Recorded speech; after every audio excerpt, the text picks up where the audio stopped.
Welcome back to more Kingdom Hearts 1. Last time we talked to Kairi. We learned we have to go back to Hollow Bastion. And, yeah, there's something else happened, I'm sure.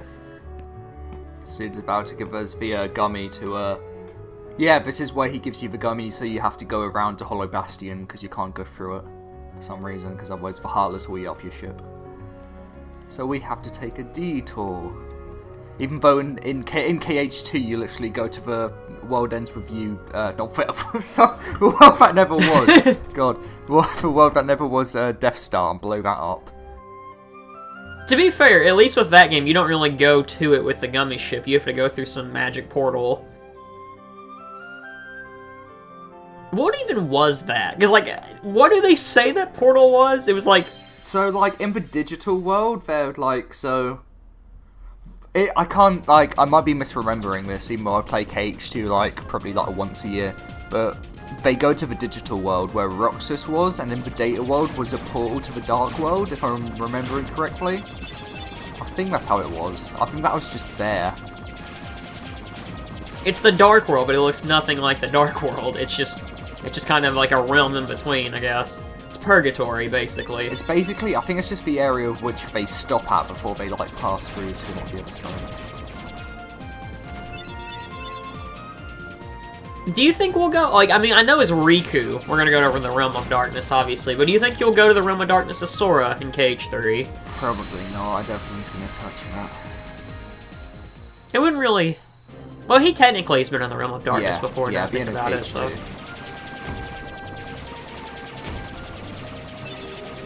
I really like this, the remix of the song when you travel to the end of the world, or the Hollow Bastion again, even.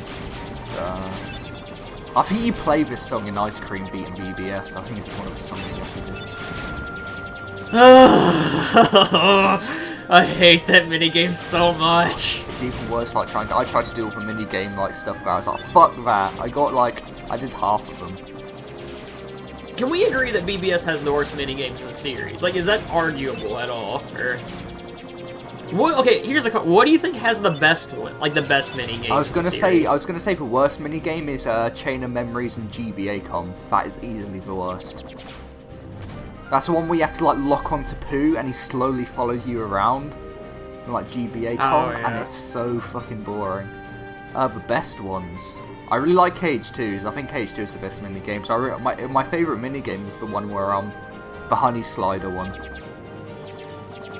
Oh yeah. I do like that one. One of my favorites is in KH2 where you're doing the Roxas tutorial and you have to like deliver mail and you have to give mail to a pigeon. And I think it's hilarious. I don't know why a pigeon has mail, but you never know. I don't know, I like a lot of, actually nothing, but I like quite a bit of the KH2 minigames. Like, there's not many that I really dislike besides the Atlantica stuff, I guess. Like, you said the Honey Slider is pretty fun, and... Like, KH2 has a few snags, but, like, it's such a polished game. Like, it's unbelievable how polished well, that Final game is. Final Mix, I'd say, yeah.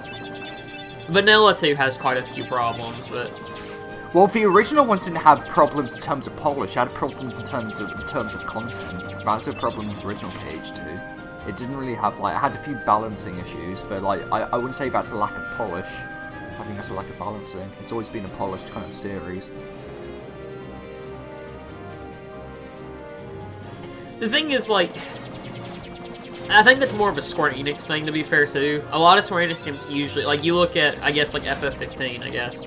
A lot of people tend to agree, you know, it's obviously missing a lot of stuff. You look at all the DLC it has, but it's a really polished game. I think it's what Square Enix tends to go for more. Is it? I played that game. Let's say something like, okay, let's see a Square Enix game that I have played that's not K. Like, we'll say like the new Tomb Raider games. While the stories are awful, they're really polished games. They lack a lot, like once you beat the game. I'm looking at you, original reboot, but that didn't make any sense, original reboot. But the first reboot game, once you beat it, there is nothing to do. So, to be fair, even the sequel is kind of bad about that too. But why? Tomb Raider games are in a weird spot. I like them, but yeah, I just like them. It's like a solid, yeah, I'll play this. It's kind of like seeing a Marvel movie or something. It's like, yeah, this will probably be good, but it's not something I'm in love with.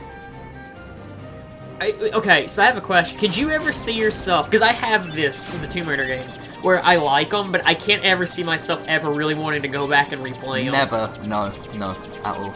Like, for an LP, I would do it, you know, but it's like, on my free time, I would have to be very bored to go back and play them. Like, they're really fun to play when you play them. But like, so it's like the Marvel movie thing. You watch a Marvel movie one time, and you're like, okay, I watched it, now I'm gonna go play this other thing.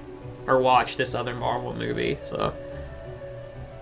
Like, they're enjoyable, but it's not something you're like, I need to go back and redo this, you know? So. I hope in KH3, like, Radiant Garden kind of brings back this platforming set. Maybe you have to go to the main castle or something. Because I did like the town aspect in KH2, how they turned into a living, breathing town. But I kind of missed this topsy-turvy level design from KH1 for Hollow Bastion. And I kind of wish they brought that back in some manner. I could see them actually doing it with the worlds in 3 being a lot bigger. Maybe they'll have, like, a town section and this. Like, I always thought when I first played through 2, you were gonna come back here. And not even because, like, the original trailer shows it, but more of, like, when they're doing the whole showdown in Hollow Bastion thing, you see, like, a ton of Heartless by this castle, and you're like, oh my god, we're gonna go there, and, like, you're gonna fight Maleficent or something, you know, because she's there for some reason at the beginning of 2. So I thought maybe something was gonna happen, and then you never go to it, and I was like, that's such a waste.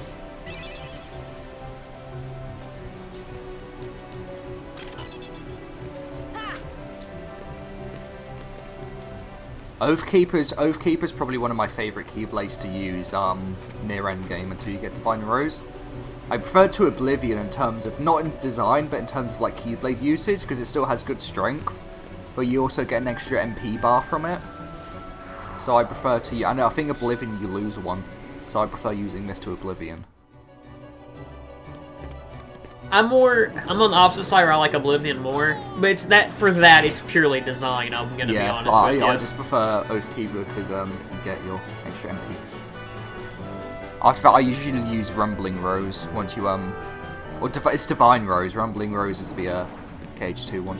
I prefer Divine Rose because you still get some good MP, but I think it's the most highest damage output value Keyblade in this game apart from Ultimate. You know, one thing I really love about Hollow Bastion here is, like, when you jump on the sides of the staircase, you'll slide down it. That's such a small touch, but it's really cool.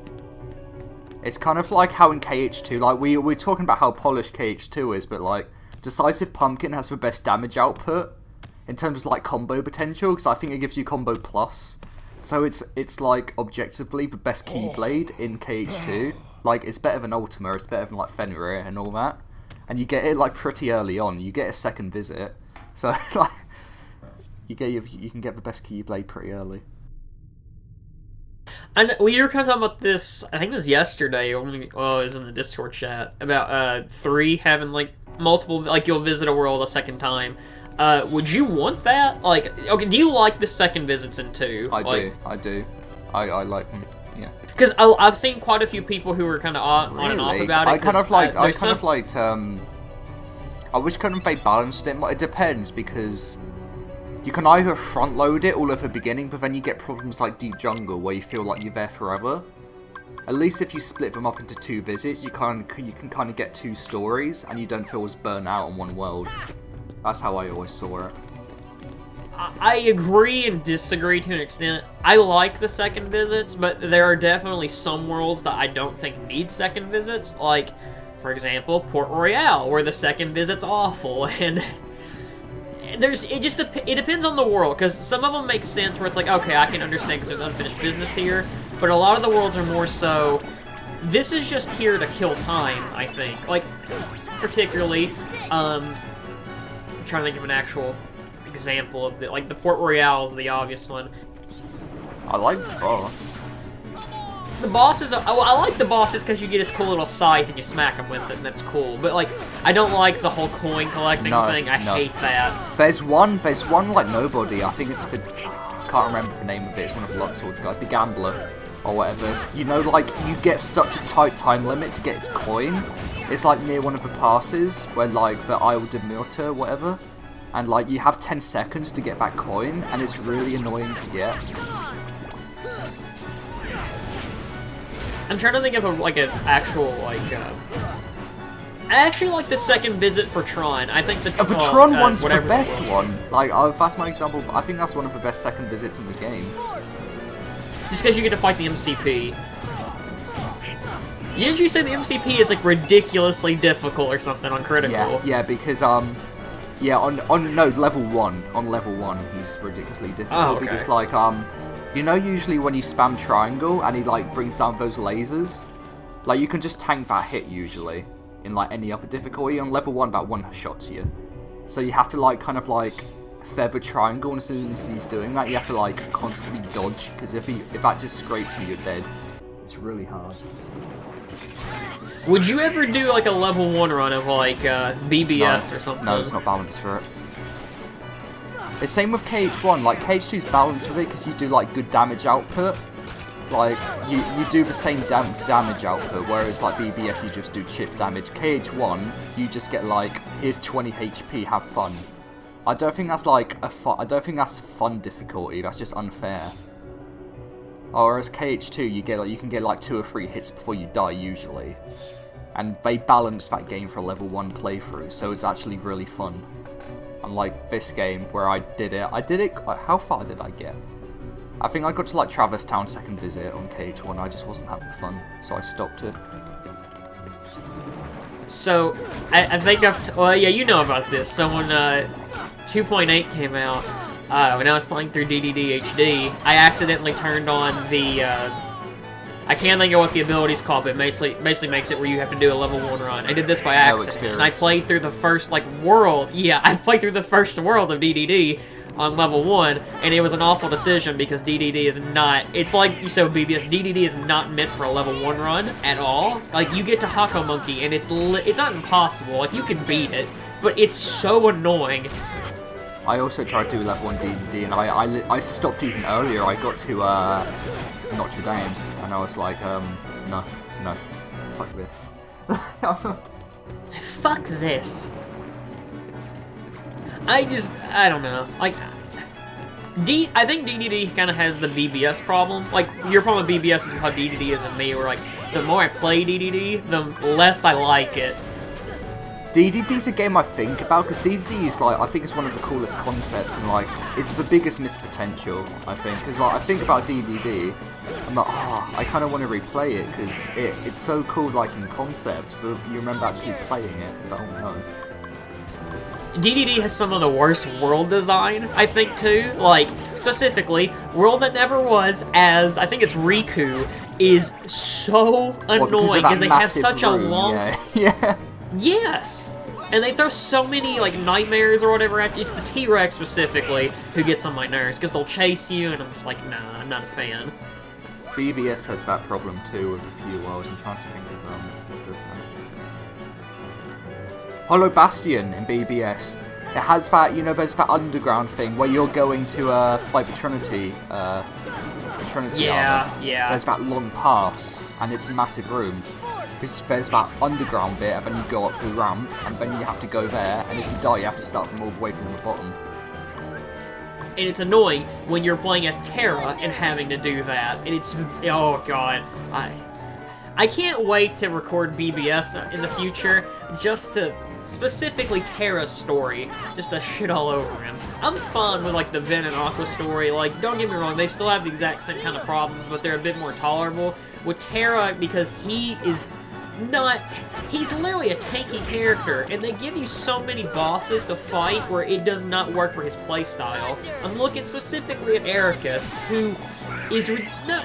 You know, when you play the game multiple times, he's not that bad, you know what to do. The first time you fight Ericus, it's so hard because they give you a boss who does not fit his playstyle.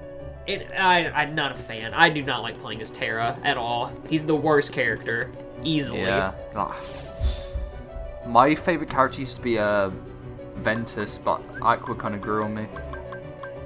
Yeah, same here. I think a lot of people just like Vin because he's like Sora. He's just a little bit faster. With Aqua, I think she's more fun to play because you can do a lot more stuff with her. So, and plus you play as her in 0.2, so like you said, you're probably used to her more. So, but like after like my level 1 one of KH2, I've kind of mentioned this before, but I think it's one of the best like RPG systems in kind of like in design and like how well balanced it is even on level 1 runs. Like it's hard, but it's so fucking fun. And Roxas on level 1 is one of the hardest like game bosses I've faced ever. But it was worth it. But it's never gonna. KH3's battle system will be nowhere near the levels of KH2's, but I just hope it's good.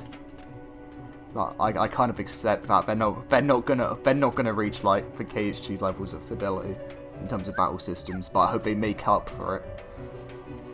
Do you think they did the 2 system, like, it's so good, because I've seen this happen a couple of times, where it's so good by accident, they don't mean to make it that good, okay. Because I kind of think it was, because after 2, it's never reached that peak of being Do you know what it is? Nearly as good. It's classic Sonic physics. That's what 2 is. Yep. Actually, it's a pretty good point, or comparison, I mean. It's exactly, like, even Generations is like, I think like, it's going to be classic Sonic Generations, where it's still going to feel good, but... you know, it's still going to feel off. It's not going to be quite there. God. That's the end of that part. We'll see you next time for Sonic Adventure 3.